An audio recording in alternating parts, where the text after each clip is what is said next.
Hi guys, this is Ayush Agarwal from एही classes. आज हम कर रहे हैं इम्पोर्टेंट क्वेश्चन की सीरीज़। ये क्वेश्चन आपके सभी कॉम्पिटिटिव एग्ज़ाम्स के लिए इम्पोर्टेंट है। इसमें आपका सब कुछ कवर हो जाएगा, डीएसएसबी के लिए, एसएससी के लिए, रेलवेज़ के लिए, आप जिसके लिए भी तैयारी कर रहे हैं उसके लिए। ठीक है, आज का पहला क्वेश्चन है, भारत में सबसे पहले खोजा गया शहर कौन सा था? Which was the first city to be discovered in India? Harappa, Punjab, Mohenjodaro, Kandla. इसका आंसर है हमारा ए, हड़प्पा। ये सबसे पहला खोजा हुआ शहर मतलब जो हमारे आरंभिक शहर थे, जो सबसे पहले लोगों ने बसाए थे, तो भारत में वो कहाँ थे? भारत में हम उसको, भारत और पाकिस्तान का मिला जुला एरिया है ये जो ग्रीन एरिया है, हम इसको हड़प्पा सभ्यता बोलते हैं, क्योंकि भारत में जो सबसे पहला खोजा गया था, पहले तो पूरा ये भारत ही था ना, तो ये पहला भारत में जो खोजा गया था वो हड़प्पा था, इसलिए हम इसको हड़प्पा सभ्यता या सिंधु घाटी सभ्यता भी बोलते हैं। सिंधु घाटी सभ्यता क्यों बोलते हैं? क्योंकि देखो यही सिंधु रिवर, इंडस यानी कि सिंधु रिवर, ये जो लोग थे इसी नदी के आसपास ही रहे हैं। देखो इसकी जो सहायक नदियां हैं उसके आसपास, जहाँ जहाँ ये नदी है उसी के आसपास ही रहे हैं, इसलिए इसको हम सिंधु घाटी सभ्यता या हड़प्पा सभ्यता भी बोलते हैं। ठीक है, ये देखिए हमारे और एरिया हड़प्पा, बिहारना, राखीगढ़ी, मेहरगढ़, मोहनजोदड़ो, चनोदड़ो, लोथल, कालीबंग, इधर ये रहा कालीबंग, सौतकहाँ, धोलावीरा, बहुत इंपॉर्टेंट है धोलावीरा, लोथल। लोथल जो है हमारा क्या था? एक बंदरगाह था। ठीक है, बंदरगाह था। देखो ये यहाँ पे है ना लोथल, तो यहाँ से जितने भी शिप आ रहे थे तो यहाँ पे लैंड करते थे, इसलिए इसको यहाँ पे बंदरगाह था इस टाइम का, इम्पोर्टेंट है ये भी। ठीक है, नेक्स्ट क्वेश्चन करते हैं। सिंधु घाटी सभ्यता का विशाल स्नानागार कहाँ पाया गया था? Where was the great bath of the Indus valley civilisation found? Great bath यानी कि जैसे टब होते हैं ना, उसी टाइप में एक बहुत बड़ा चीज़ मिली है। ठीक है, वो कहाँ मिली है? ए, हड़प्पा, बी, मोहनजोदड़ो, सी, रोपड़, डी, कालीबंगा। इसका आंसर है हमारा बी, मोहनजोदड़ो। ये देखो, ये जो है ये है हमारा जो ये एरिया है, ये मोहनजोदड़ो का ग्रेट स्नान बार है। ठीक है, ये जो है ये नहाने के लिए जगह है, यहाँ पे पानी भरा जाता था, और ये जो छोटी छोटी चीज़ें दिखा रहे हैं ना, ये कपड़े बदलने की जगह थी। ठीक है, ये यहाँ पे कपड़े बदलते थे, और ये देखो कितने बड़े एरिया में फैला हुआ है ये सारा, है ना। नेक्स्ट क्वेश्चन है, मानव ने सर्वप्रथम किस धातु का उपयोग किया था? जो हम ह्यूमंस लोग हैं उन्होंने सबसे पहले किस चीज़ को यूज़ किया था, कौन सा मेटल यूज़ किया था? अब हमने एकदम से तो ना सारे के सारे यूज़ कर रहे हैं, हमें पता भी नहीं था कि कौन सी चीज़ कैसे है, क्या कैसे यूज़ में आती है। तो कौन सी धातु ने सबसे पहले यूज़ की थी? लोहा, चांदी, तांबा या सोना? इसका आंसर है हमारा सी, तांबा। ठीक है, अब हमें पता कैसे चलता है कि सबसे पहले क्या यूज़ में आया क्या नहीं आया? यह हमें पता चलता खुदाई से। देखो जैसे कि यहाँ पे मान लो एक पहाड़ है, ठीक है, मिट्टी का पहाड़ है, ऐसे छोटे छोटे सा। अब यहाँ पे खुदाई करी तो अभी कि जैसे हमने अभी कुछ कूड़ा फेंका तो 3-4 बार वहाँ पे आके मिट्टी दब आती रही कहीं से उड़ उड़ के, तो कूड़ा यहाँ पे नीचे दब गया, तो हमें वो मिला तो आज का है।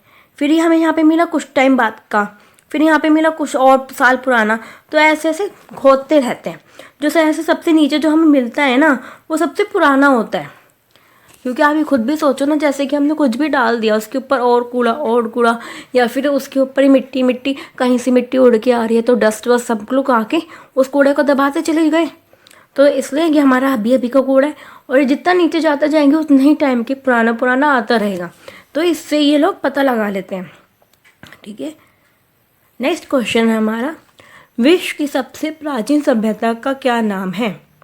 What is the name of the world's oldest civilization?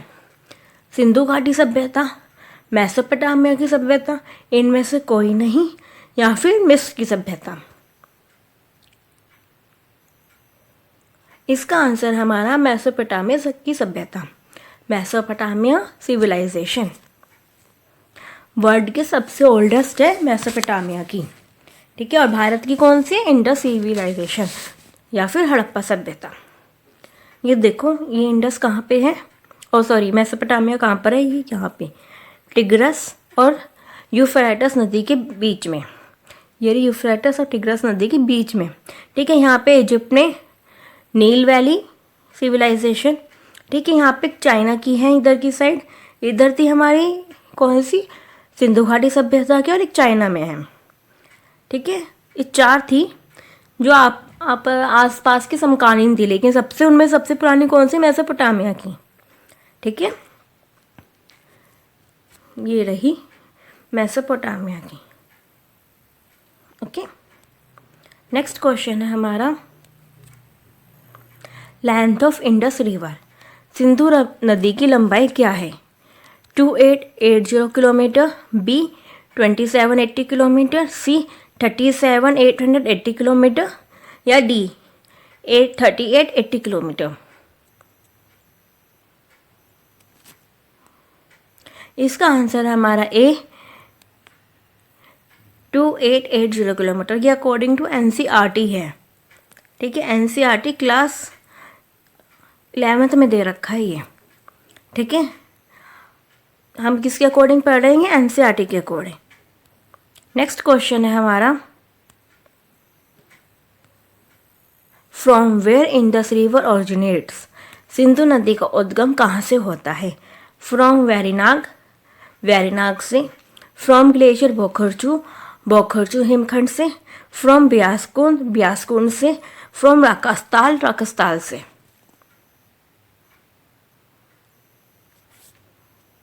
इसका आंसर है हमारा बी बोखरचू। क्या है आंसर? बी बोखरचू। इसके बारे में हम पढ़ते हैं। बोखरचू कहाँ से है? ये सिंधु रिवर जो हमारी निकलती है वो निकलती है माउंट कैलाश से, ठीक है। मानसरोवर लेक से, जो किसके पास है? माउंट कैलाश के पास है। उसमें भी एक हिमखंड है बोखरचू नाम का, ठीक है। वो यहाँ से निकलते हुए यहाँ से जाती है पाकिस्तान से, और ये अरब सागर में गिर जाती है, ठीक है। इसकी हमारी 5 सहायक नदियाँ हैं। एक है झेलम, चेनाब, रावी, ब्यास, सतलुज, ठीक है। क्या क्या है? झेलम, चेनाब, रावी, ब्यास, सतलुज। और आगे भी हम इसके बारे में पढ़ते हैं। यह विश्व के सबसे बड़े द्रोणियों में से एक है। क्या है ये विश्व की सबसे बड़ी द्रोणियों में से एक? Largest river basin of the world. इसका हमारी लेंथ, टोटल लेंथ ये 2880, और निकलती कहाँ से है? ये बोखरचू से, तिब्बती क्षेत्र में फैला कैलाश पर्वत की बोखरचू से, from a glacier near Bokharchu in the Tibet region, ठीक है। और इसको हम क्या बोलते हैं तिब्बत में? सिंगी खम्बान भी बोलते हैं, सिंगी खम्बान या शेरमुख, और लोएंस माउंट बोलते हैं, ठीक है। नेक्स्ट करते हैं हमारा क्वेश्चन, वैदिक सभ्यता किस प्रकार की सभ्यता थी? What type of civilisation was the Vedic civilisation? नगरीय सभ्यता, ग्रामीण सभ्यता, ए और बी दोनों, या डी कोई इनमें से कोई नहीं? इसका आंसर है हमारा बी ग्रामीण सभ्यता। वैदिक सभ्यता हमारी कैसी थी? ग्रामीण थी, लेकिन इंडस सिविलाइजेशन जो थी वो हमारी शहरी थी, ठीक है। इंडस कैसी थी? नगरीय, सिटी थी, हम उसको सिटी बोलते हैं, शहर बोलते हैं। कि सबसे पहला शहर कौन सा खोजा गया था? इंडस वैली सिविलाइजेशन में। और उसके बाद कौन सी आई? हमारी वैदिक, ठीक है। देखो आर्यंस आए थे, यहाँ से आए थे आर्यंस, यहाँ से जहाँ से ये एरो बन रहा है ना, वहाँ से आए थे, ठीक है। इसलिए हम इनको इंडो आर्यंस बोलते थे स्टार्टिंग में। इन्होंने यहाँ पे आके वैदिक परंपरा, वैदिक सिविलाइजेशन लगाई, और ये नॉर्थ इंडिया में रहते थे, ठीक है। कहाँ रहते थे ये? नॉर्थ इंडिया में। गायत्री मंत्र कहाँ से लिया गया है? Where is Gayatri mantra taken from? A Yajurveda, B Atharvaveda, C Samaveda, D Rigveda.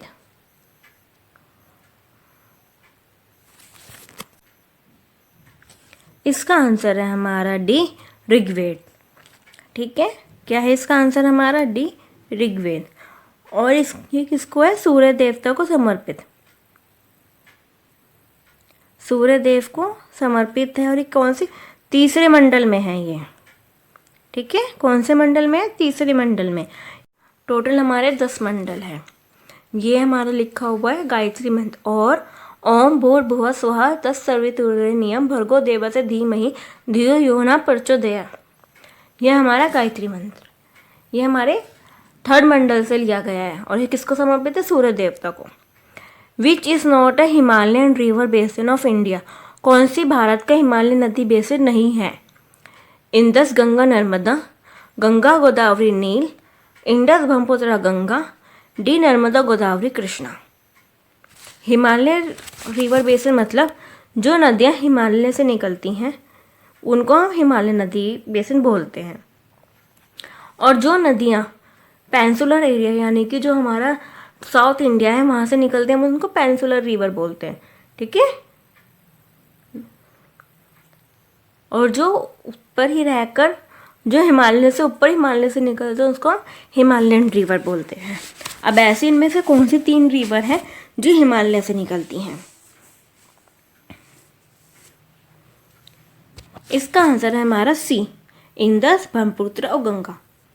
ये तीनों हमारी हिमालय से निकलती है, तीनों हमारी मेजर रिवर्स। और बाकी और भी छोटी छोटी रिवर्स हैं, और या तो वो उनकी सहायक नदियाँ हो जाती हैं या फिर वो इतनी छोटी हो जाती है कि हम उनको पढ़ नहीं पाते हैं।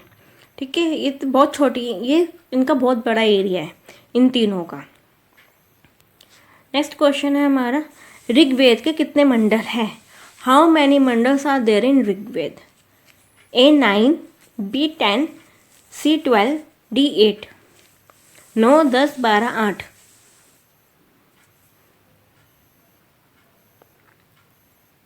इसका आंसर है 10, B 10। Rigveda is also organized in 10 books called mandals. The first 10 mandals are the youngest and the longest books. Second to 7 mandals are oldest part of Rigveda but the shortest book. 8 and 9 books are of mixed age. इसका मतलब क्या है कि एक book को हमने 10 भागों में डिवाइड कर रखा है। ठीक है, एक बुक मान लो उसको हमने 10 भागों में डिवाइड कर दिया। ठीक है, ताकि पढ़ने में आसानी भी रहे और बहुत बड़ी ना लगे। तो जो 10 भाग हैं, जो पहला और 10वां भाग है वो सबसे बड़ा है और सबसे नया है। नया मतलब उसमें कुछ ना कुछ अपडेट अभी तक होता रहा है, वैदिक पीरियड में ही अपडेट होता रहा है। 2 to 7 जो है वो सबसे पुराने हैं और बहुत छोटे छोटे हैं। 8 और 9 जो है वो मिक्सड है, यानी कि नया पुराना सब मिक्स कर रखा है उसमें। ठीक है, अब हम कुछ और भी जानकारी लेते हैं इसके बारे में। Rigveda is probably the oldest religious text in the world. ठीक है, सबसे पुराना है ऋग्वेद। क्या है? सबसे पुराना। हमें ये आप पढ़ना चाहें तो पूरा पढ़ सकते हैं, ये मैंने पूरा का पूरा इसको बताया हुआ। जो 9th मंडल है वो हमारे सोम देवता को समर्पित है। ठीक है, सोम देवता को। गायत्री मंत्र ऋग्वेद के 3रे मंडल में है। ठीक है, हम नेक्स्ट करते हैं आगे। Kesar saga performed and sung by. Kesar saga किसके द्वारा प्रदर्शित और गाया जाता है? A Muslim, B Buddhism, C Hinduism, D both A and B. ये थोड़ी सी स्पेलिंग मिस्टेक हो रखी है इसमें, यहाँ पे हिंदुज़म है।